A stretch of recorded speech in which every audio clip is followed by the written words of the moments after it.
Hello dear students, आज की इस वीडियो में हम डिस्कस करेंगे जो स्टूडेंट दिल्ली यूनिवर्सिटी से बीए प्रोग्राम कर रहे हैं और बीए प्रोग्राम के अंदर आपके पास जो है हिंदी ए है।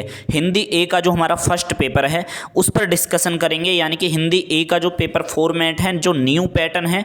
देखिएगा, न्यू पैटर्न जो मैंने आपको सामने वर्ड बोला है, ये जो पैटर्न है 2019 के बाद जो है चेंज हो गया है।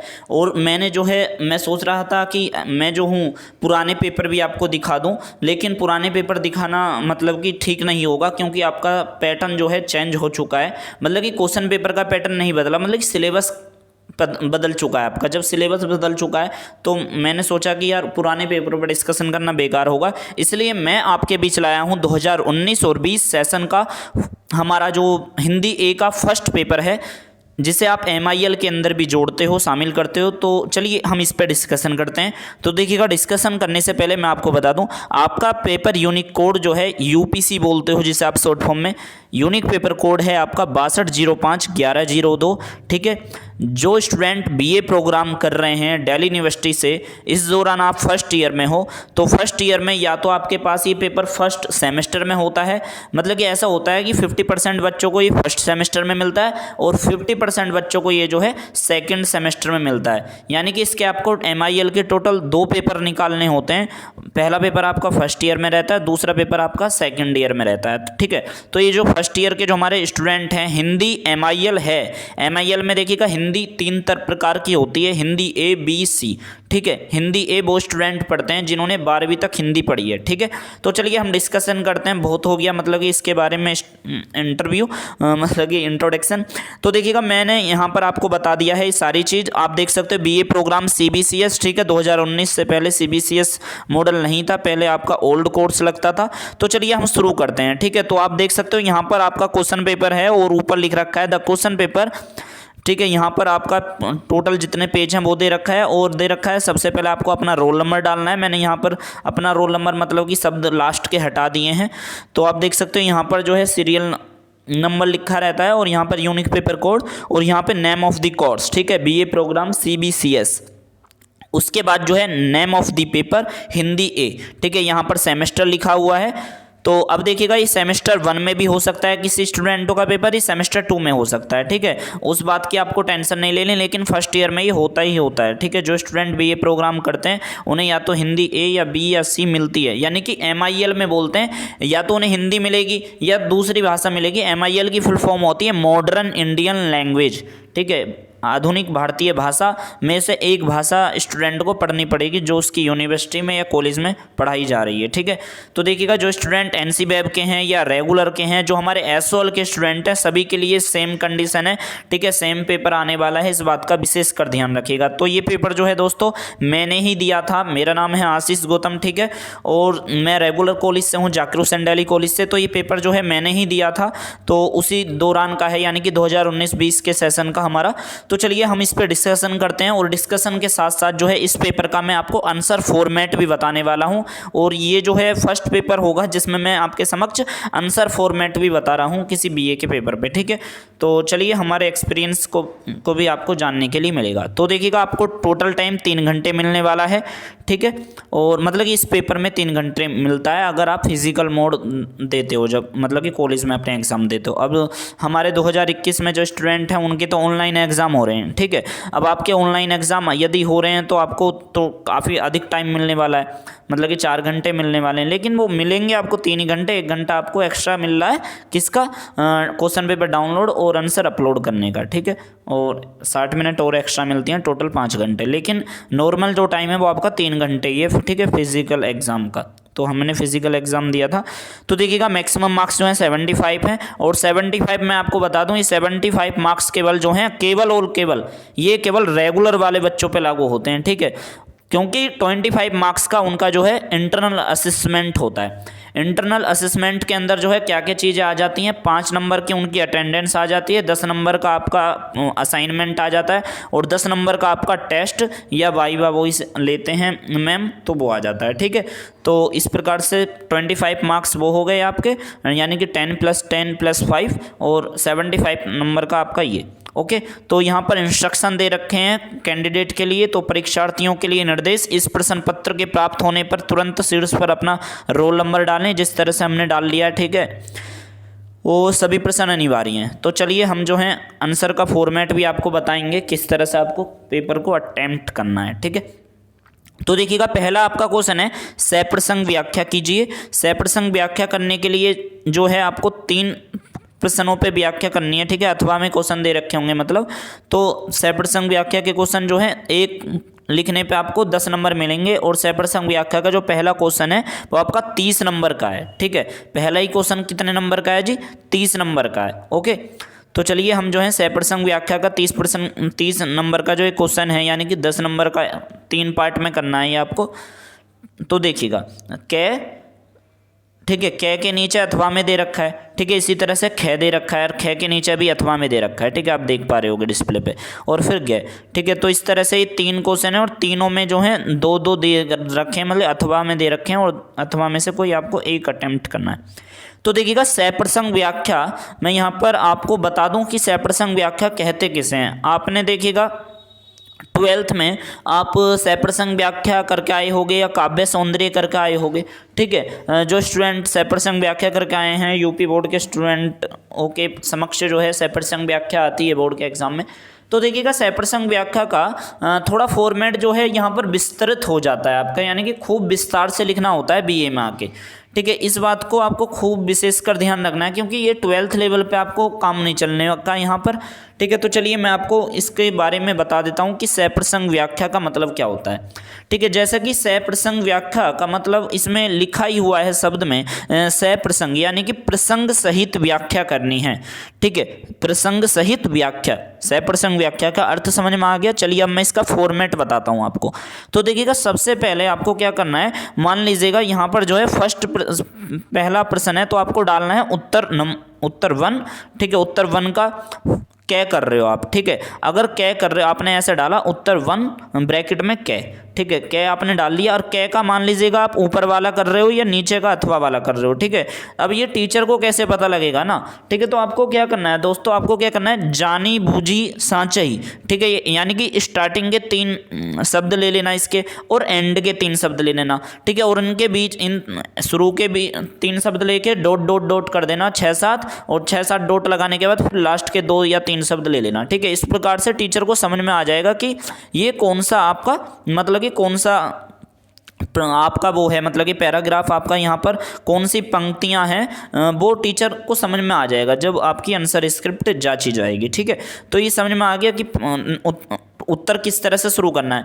अब देखिएगा उत्तर जब ये आप मतलब कि है वो डाल दोगे, टीचर को निर्देश दे दोगे कि मैं ये क्वेश्चन करने जा रहा हूँ, ठीक है, करने जा रही हूँ, तो उसके बाद जो है आपको संदर्भ देना है, ठीक है। बीए में बताते हैं बहुत सारे टीचर की आशीष हमको बताया जाता है कि संदर्भ नहीं लिखना होता बीए में, लेकिन देखिएगा मैं आपको जो नियम के अकॉर्डिंग है वो बता देता हूँ कि संदर्भ के अंदर क्या होता है। कि संदर्भ के अंदर होता है कि यह जो मतलब कि पंक्ति हैं या ये जो काव्य यहाँ पर दे रखा है ये कहाँ से लिया गया है और किसने लिखा है, यानी कि कवि का नाम, ठीक है, इसमें लिखते हो आप सप्रसंग व्याख्या में, और ये कहाँ से लिया गया है, मतलब कि बीजक जैसे कबीर की ग्रंथावली है कबीर की, ठीक है, बीजक। तो अब उसमें से कोई मान लीजिएगा काव्य आ गया तो आप लिखोगे कि यह जो मतलब कि जिसका इसका नाम है टाइटल, ये जो टाइटल है ये जो आपका काव्य है वो आपको पता होगा कौन सा पार्ट है, ठीक है। ये पार्ट जो है इस ग्रंथ से लिया गया है जो इस कवि ने लिखा है, उस कवि का आप नाम लिखते हो,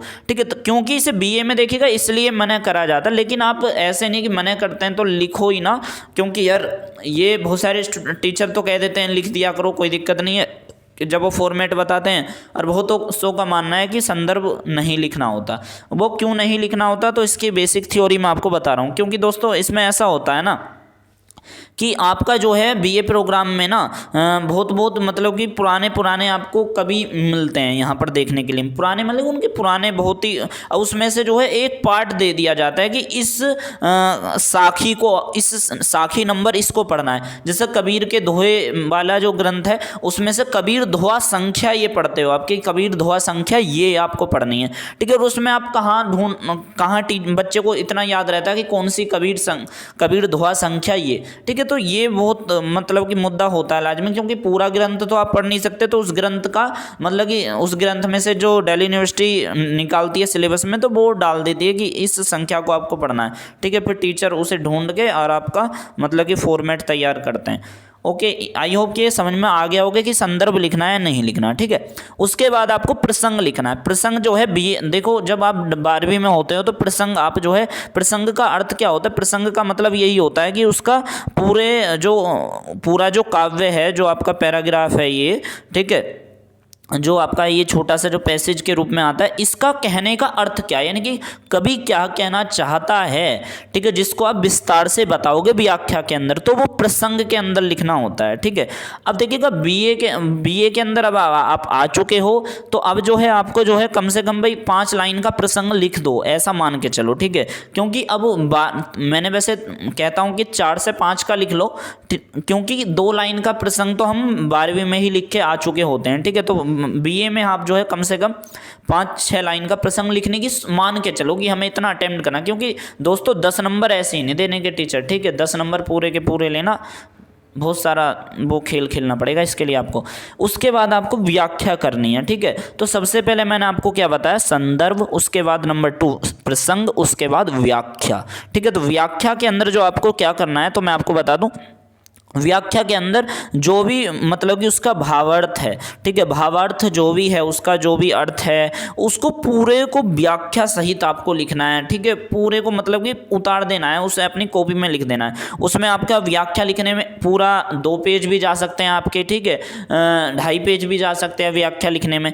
तो वो अपने देखिएगा, अपना अपना दर्शन होता है कि अलग अलग छात्रों का, कि हिंदी को पढ़ के उनका क्या दर्शन निकल के आया है उस काव्य को पढ़ने के बाद, ठीक है। तो सभी स्टूडेंटों का अपना अपना नजरिया होता है, कोई किताबी भाषा ही पूरी उसमें लपेट देते हैं, लेकिन बहुत सारे स्टूडेंट अपना उसमें दर्शन लिखते हैं कि भाई हमने ये चीज़ें हमें समझने के लिए मिली, और वो सबका अलग अलग ओपिनियन थोड़ा बहुत होता है, ठीक है। तो आपने व्याख्या लिख दी। व्याख्या लिखने के बाद जो आपको लास्ट पॉइंट मान लो, या तो उसे मैं यूं कहूं, जो आपको लिखना होता है वो लिखना होता है जिसे आप कहते हो काव्यगत सौंदर्य, या भाषागत सौंदर्य, या विशेष, ठीक है। तो ये 3 नामों से जाना जाता है ये चीज़, ठीक है। या तो काव्यगत सौंदर्य की एक हेडिंग डालो जैसे आपने व्याख्या की डाली थी, या विशेष की डालो, या भाषागत विशेषताओं की डालो, ठीक है। तो फिर इसके अंदर आपको पता है क्या क्या लिखना होता है, कि इसके अंदर कौन सी भाषा का यूज करा गया है, ब्रज भाषा है या खड़ी बोली है, जो भी है, कौन सा रस है, ठीक है, वीर रस है, कौन सा रस है, इसमें गुण कौन सा है, ठीक है, वो आपको बताना है, अलंकार कौन सा है इसमें, वो आपको बताना है, ठीक है। तो ये सारी चीज़ आप जब मतलब कि इसमें आपको पता है, इसमें व्याकरण के जो जो रूप झलक रहे हैं आपके समक्ष, ठीक है, कोई महत्वपूर्ण शब्दार्थ है जिसको आप बताना चाहते हो, तो वो भी आप इसमें लिख सकते हो, ठीक है दोस्तों। तो इसमें आपको समझ में आ गया कि आपको सप्रसंग व्याख्या कैसे करनी है। नंबर 1 संदर्भ डालना है, प्रसंग डालना है, व्याख्या करनी है, फिर काव्यगत सौंदर्य स्पष्ट करना है, ठीक है, जिसमें भाषा, रस, गुण, अलंकार इत्यादि आ जाएंगे। ओके, तो देख सकते हो यहाँ पर मैं आपको पढ़ के तो अब क्वेश्चन नहीं बताने वाला, आप इनके स्क्रीनशॉट ले लीजिएगा, ठीक है, क्योंकि ये आपके सिलेबस में लगे हुए हैं।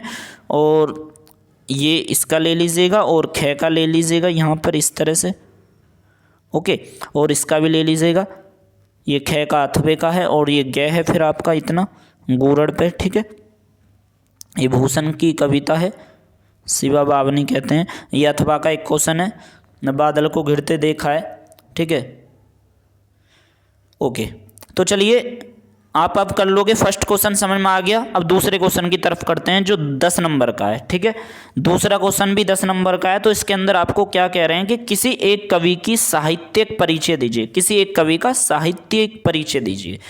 देखिएगा दोस्तों, अब देखिएगा बात क्या है कि 10 नंबर का साहित्यिक परिचय, भाई अगर आप साहित्यिक परिचय से पूरे अच्छी तरह से रूबरू हो उस साहित्यकार से, तो 10 नंबर आप आसानी से ले सकते हो, क्योंकि उस कवि की, उस लेखक की, वैसे यहाँ पे कवि दे रखा है, ठीक है, तो हमें लेखक की बात नहीं करनी चाहिए, तो उसके जीवन में जो चीज़ हुई साहित्य को लेकर उसको बताना है। अब देखिएगा यहाँ पे मैंने जीवन शब्द बोला तो उससे मुझे याद आया दोस्तों।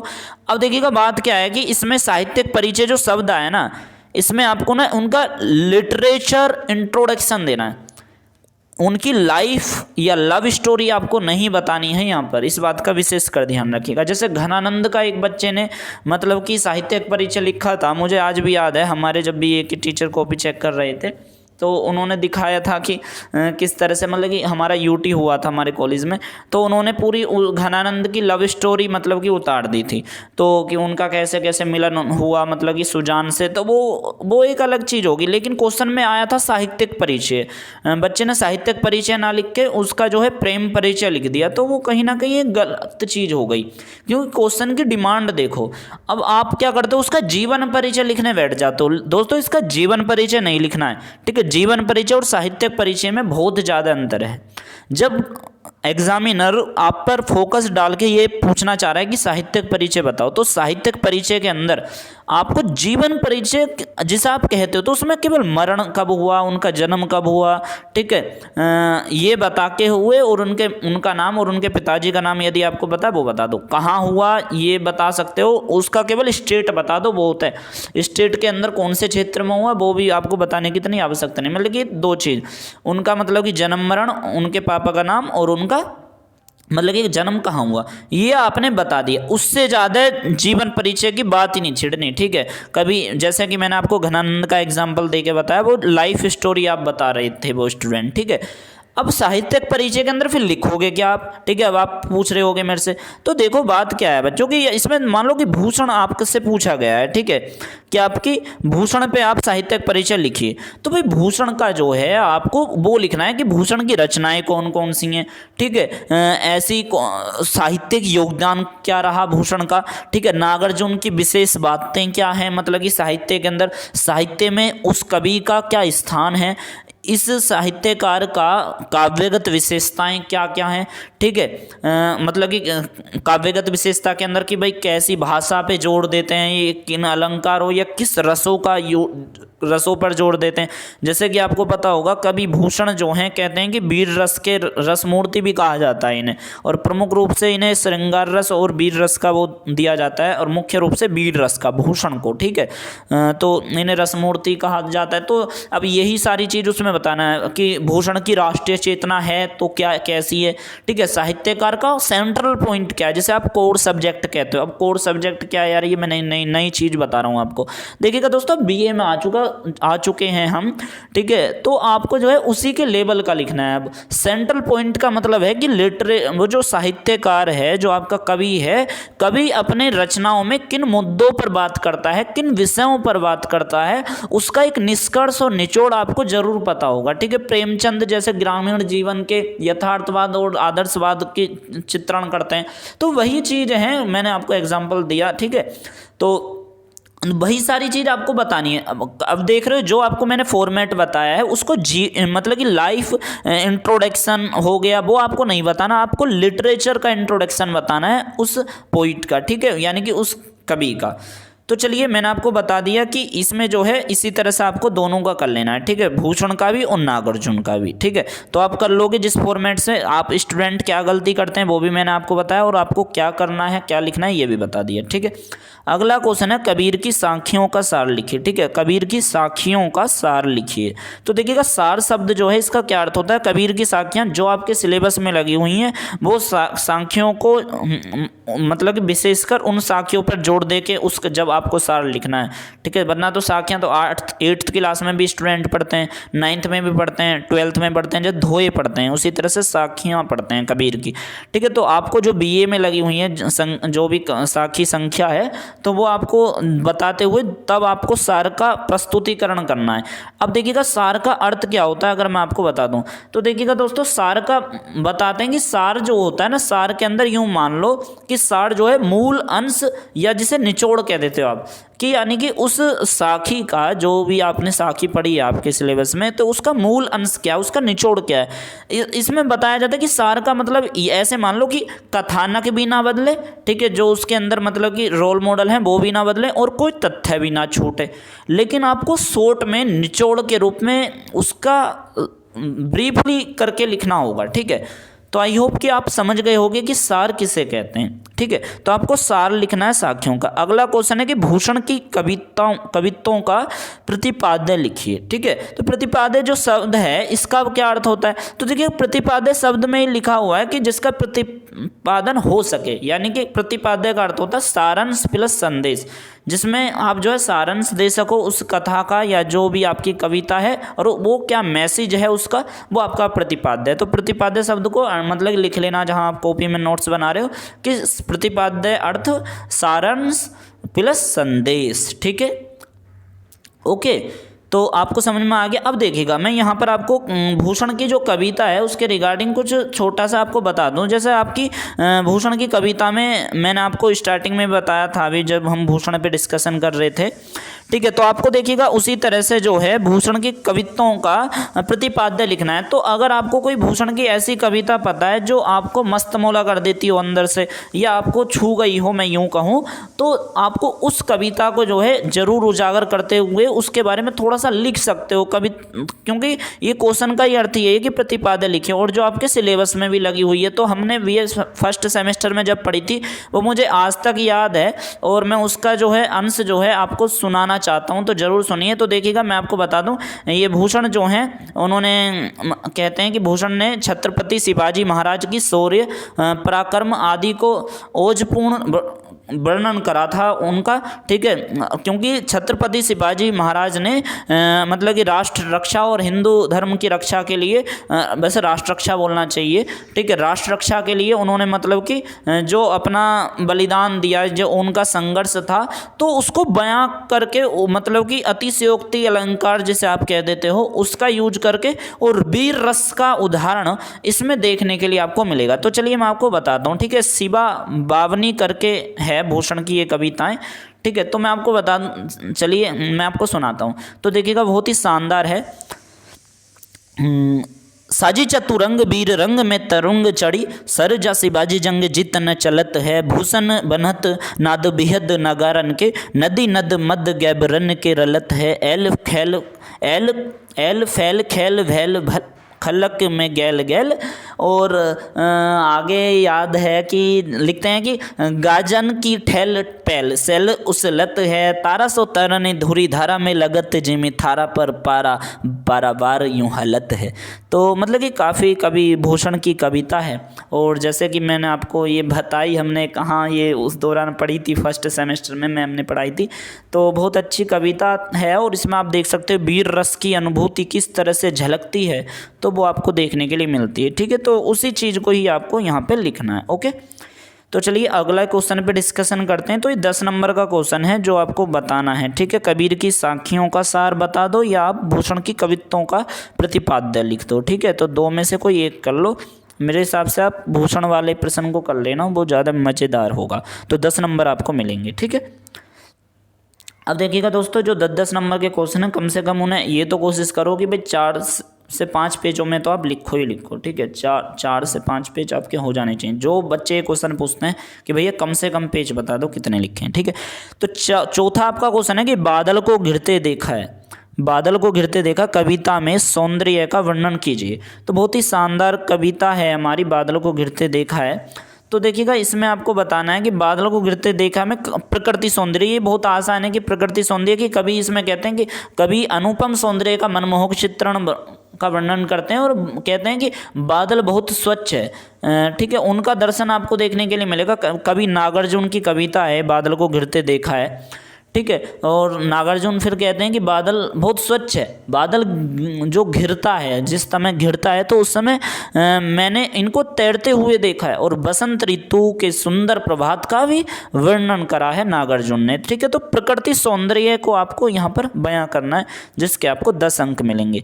अगला क्वेश्चन है कला क्या है, और कला क्या है, कविता की मूल संवेदना बताइए। ठीक है, पहले आपको बताना है, ठीक है, व्हाट इज आर्ट, और कला क्या है, फिर आपको बताना कविता की मूल संवेदना। तो कविता क्या है, उसकी मूल संवेदना जो शब्द आया है उसका अर्थ जान लो क्या होता है। तो मूल संवेदना को इंग्लिश में कहते हैं कोर सेंस। ठीक है, मतलब कि उसका वैल्यू सेंस क्या है, कोर सेंस क्या है।